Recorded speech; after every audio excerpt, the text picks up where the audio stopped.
We're going to start out. So I'm Anthony. This is like called House of Pressures.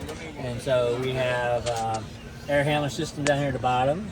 We have supply ducts, in each room. We have one central return.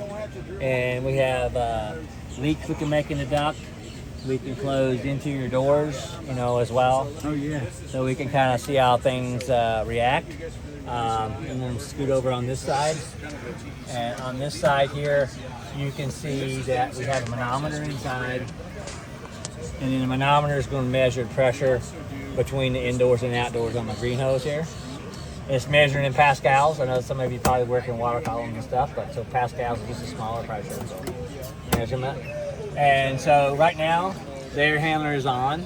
And so theoretically, you should be blowing the same amount of air into the house as you pull them back. Even if you only got one central return, and maybe you've got, in this case, 3 supplies, the air should be equal, even if your duct is in the attic, crawl space, basement, wherever. So with the system on there, it's less than a pascal at the point, so it's pretty balanced. And so down here in the basement, we have this red duct, that's a supply, and over top of the water heater there, there's a leak, like a little.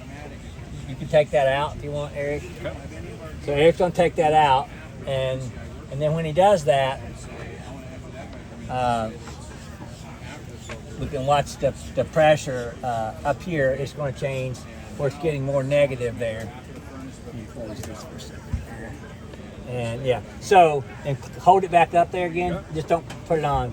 But he's got it up there, so everything's pretty balanced. So now this is like especially if your duct system's in an unconditioned space, like an attic or vented crawl space. It can still happen if it's in a basement or something, if you're in a colder climate where your system is inside. But when he takes that loose, now the air that is blowing through this duct, or at least a big portion of it, is not coming into the house anymore, it's going out. So that means that that's your conditioned air going out. The return is still looking for that air that just went out of the building, but it's going to replace it, from somewhere else. So in this case, the house is fairly tight, so it's creating a negative pressure in the building. And so you use some kind of like a little smoke pencil or something like this, and that negative pressure, is pulling air, into the building. So if you're in a climate like where we are here in Orlando, it's going to be hot, it's going to be humid. So now you're adding load to your AC. You're adding sensible load, you're adding latent load, and now your AC's got to be able to handle that. Plus your conditioned air just went out the attic or wherever, right? Dollars and cents. Yeah, right, yeah. And then plus those things that can be creating condensation and all kinds of things. So let's close that back up. So he's going to close that up. Down here in the basement, or we could call it the crawl space, attic, wherever. So the duct system, the return is here. So when we did the supply leak, it made the house go negative. So if we make a return leak, what do you think is going to happen to the pressure in the house? Going to go positive. It's probably going to go positive because what we're doing is we fixed this. So now the supply is blowing back in, but some of this return air, it's not coming out of the house anymore. I can make a little leak, or I can make a big leak. And so what you can see here, the pressure in the house is now positive. So this is now blowing out, right? So now, so supply dominant leakage versus return here. Dominant. Right, yeah. So the first was what's called dominant supply leak. So the only thing I have on right now is the air handler fan. I don't have to have the furnace on or even the AC. Well, technically, it's good to run it in AC because you're gonna have a higher fan speed. That's and maybe just air handler only. You're gonna have more higher speed with AC. That's correct. And so, but anyway, so it's not really sucking in the house. But down here where your leak is, now what's going on here? Anything that's in this space, if this is in the attic and it's 140 degrees, right. And your dew point, 75, Yep. it's pulling all that in the house and it's dumping it in the house, right? That's right. And maybe your filter is at the ceiling level and this is in the attic. Guess what? All that bypasses your filter, goes straight to your fan, goes straight to your coil, all that. So you got all that hot, humid air. Anything else that's in the attic is now in the house. If you're in a cold climate, and that's in attic or crawl space, whatever, then it's just cold, dry air that's coming in. So you've got to heat and stuff. That's right. Okay, so other air quality issues. So in this case, I have it like a basement situation here. But if I turn on, I got a little car over here. So if I turn on my little car, kind of matches your guys' shirt a little bit. It's working on it. Yeah, there we go. This is like a hybrid, so it's got a battery and a smoke. So, so now that's producing, you know, exhaust gas. Now, if I have a leak between that space and the house, and then if we put this on here, so now we're kind of pulling air from that side. But let's say I seal the house up a little bit. You can see how it starts. It'll start pulling that, you know, into the house a little more. There it goes. Yeah, the wind messes with it a little bit out here. But anyway, now you can see that it's pulling that here, and then this way it's all in the house, right? So anything that's in this area, where if my cat litter box is here, you know, I have, oh, my house smells like cat litter. I got air fresheners everywhere. Where's your litter box? It's in the closet. What goes through the closet? The return duct. Guess what's in the return duct? A leak. So everything that's in the cat litter box is now, you know, through the house, you know. And so that's what happens when you go to your friend's house. You know, you look at all their HVAC stuff. It's like, okay, once you learn about this stuff, it's like, okay, we can figure this out. So now I'm going to turn the car off, and he's going to turn the water heater on over there, okay? So this would be like a combustion water heater. It could be like, you know, gas, could be oil. If you're in the Northeast or wherever, you might have oil water heater. But it's taking its combustion air from the house. So this would be like a standard, you know, combustion plant. It does have outdoor source for combustion air. So right now it's taking its combustion air from this space. This space is also where you don't really want an open return near an atmospheric combustion plant. But now I'm not going to touch the water heater, but maybe I'm just going to seal the house, or maybe this is a door that goes upstairs. You know, it's just connecting it to the rest of the house. So when this is open to let other air into this space, the water heater works.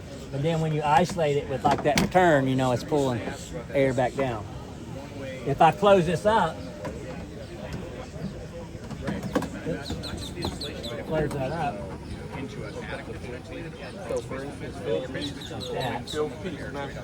Now I put this back on. But even with it closed now, it still goes out. Now if he turns over there, we got a dryer. I'm gonna see if this will do anything for us. Yeah. So now the dryer's on.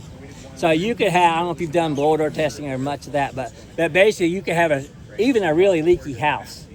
But if you got a small like mechanical room or a laundry room, and you might have seen a water heater, a gas water heater with the little plastic rings around the pipes, they're melted. Right. You know, so that means your flue gases are probably coming back down. And for a period of time, because it's enough, the heat from the flue gas is melting it. So there's something, either the chimney's blocked or there's something pressure-wise pulling the smoke down the chimney. And so if you have that kind of situation, like it could be a pressure problem, could be a blocked chimney. But if I like relieve the pressure, like if I open a door to that space, you know, the smoke should go out. If the smoke still doesn't go out, even though I've relieved the pressure, then it might be a chimney, blocked chimney, or something like that. But what I was getting at is you could have a really leaky house, but have a small space with a dryer and a water heater, and just that little space creating a negative pressure from the dryer. So right here, if we just pretend that this is the laundry room, for instance, and this is the door to the rest of the house. And then as long as this door is open to the rest of the house, it can pull its makeup air from the rest of the house. And when you start closing that laundry room door, even though the rest of the house may be super leaky, you got that little isolated space that's now, that dryer is now sucking on your chimney for your fresh air. That doesn't mean that you don't want dryers and that you don't want combustion appliances. It just means that you want the combustion air, especially as you tighten up the house, make it more efficient, dealing with moisture problems and stuff, that you want the combustion air to come from outside. Even if you got a big wide open basement, it's, I'll just leave the intake on this 90% furnace open, there's plenty of room, right? But then somebody starts isolating all that room off. So we do need to look at the home as part of the air distribution system. Oh, right. Is that correct? And if you know Dave Richardson, you know, NCI, he'll talk about like your house is, that, especially when you got central return, that is part of your duct system, you know. So if you put that, turn that off, turn the dryer off. And now we have the air handler on again. Ducts are sealed, but I got the doors, interior doors are open, okay? So right now, air comes here, goes through the door, goes back to the return, you know, back to my system. You know, all's well. Now, if he starts closing the doors, so you can close that interior door over there, you can watch the pressure here again. It starts to go a little bit negative. Now that's on the green pressure, on the hose here, the green hose. The yellow hose I have going through this door to this room. And so I'm going to close the door to this room. So on the left, the green hose is still going to measure the pressure between this main part of the house and outdoors. The yellow hose is going to measure the pressure in this room compared to here. And so right now you see on the yellow one, it's like 0.3. It's basically no pressure difference because the door's wide open. So the air comes through here, goes through the door. I'm gonna close the door. And as I close the door, watch what happens. So now the house pressure goes more negative and the room pressure went what? Positive. If you put your hand now probably here, it's kind of, you can feel the air's coming out here. So this room, positive, this room's negative.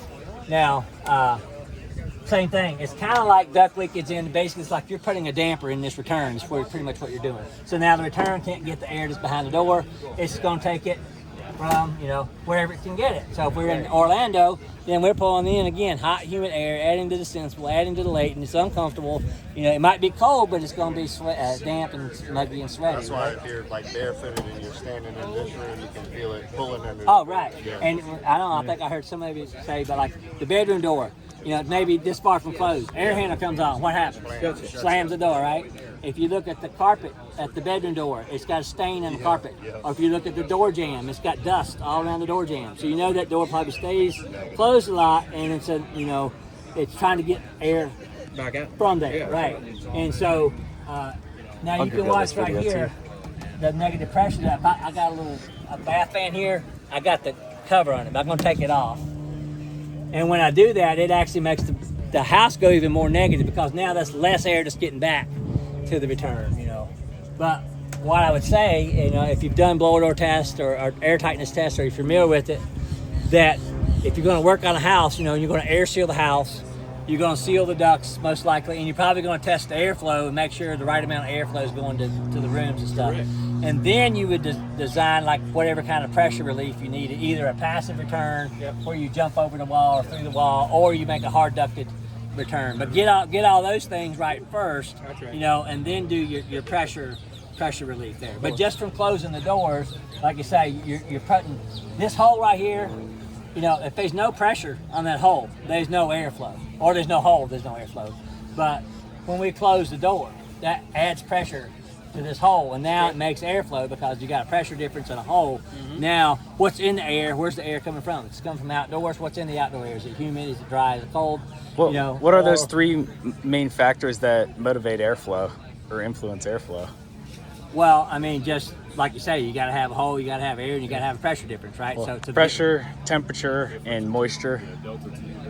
Yeah, and it's just like in the wintertime, we'll have, stack effect. Summertime, you have what's called reverse stack effect. So, we was talking about even like this garage, no systems on or nothing. I got a townhouse and it's in a colder climate, for instance. Then you get the warm air that kind of goes up out of the building, and it takes anything that's down below with it, So even though this garage might be a garage in the bottom of a townhouse, anywhere there's plumbing stack penetrations and stuff, just the natural air leakage through the top of the, if there's holes in the top of the building, that's air leaks out, air goes out, air comes in, and it, all those things, right? It takes the path of least resistance. High pressure goes to low pressure. You got to have a whole airflow and a pressure difference, so all those things. So just keeping all those things in mind, and then what's in the air, right? Is it heat? Is it moisture? Is it carbon monoxide? Right. Is it the cat litter box? And sometimes those are things that you get the calls on.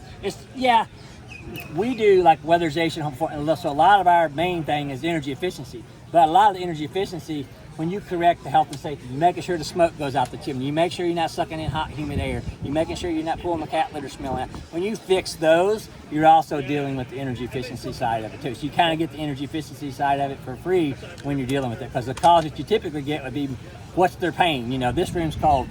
So I close the bedroom door. My son closes his bedroom door. My bedroom is a recessed light above my bed. So at nighttime, when the air handle comes on, I got cold air coming in on my head. I'm in a heating climate. That recessed light is leaking to the attic. So closing the bedroom doors is creating a negative pressure. My bedroom door is open, so that central return is sucking from my room through the recessed light down on my head. So open the bedroom door to the other doors and see. Just try it one night and see what happens. Oh wow, that really made a big difference. So just kind of questions and things that you see, or the visual clues, like you say, the dirty. My home's always dusty. Carpet. Yeah, dusty, I got a right? crawl space in the attic. Yeah, so the exact example of that was my filter's in the house. I got a filter grill on the wall.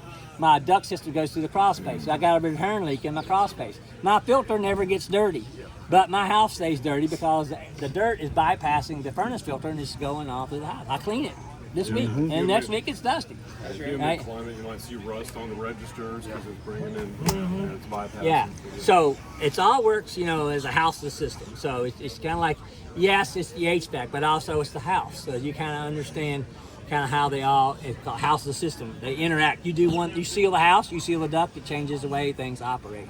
If you work with guys or folks that have blower doors, or you have one yourself, then you can measure, air tightness and infiltration of the house. But just duct leaks and things, and you got holes, that's kind of like running a little blower door all the time. It's just pulling it, it's increasing your air leakage rate and your loads and stuff and your comfort problems.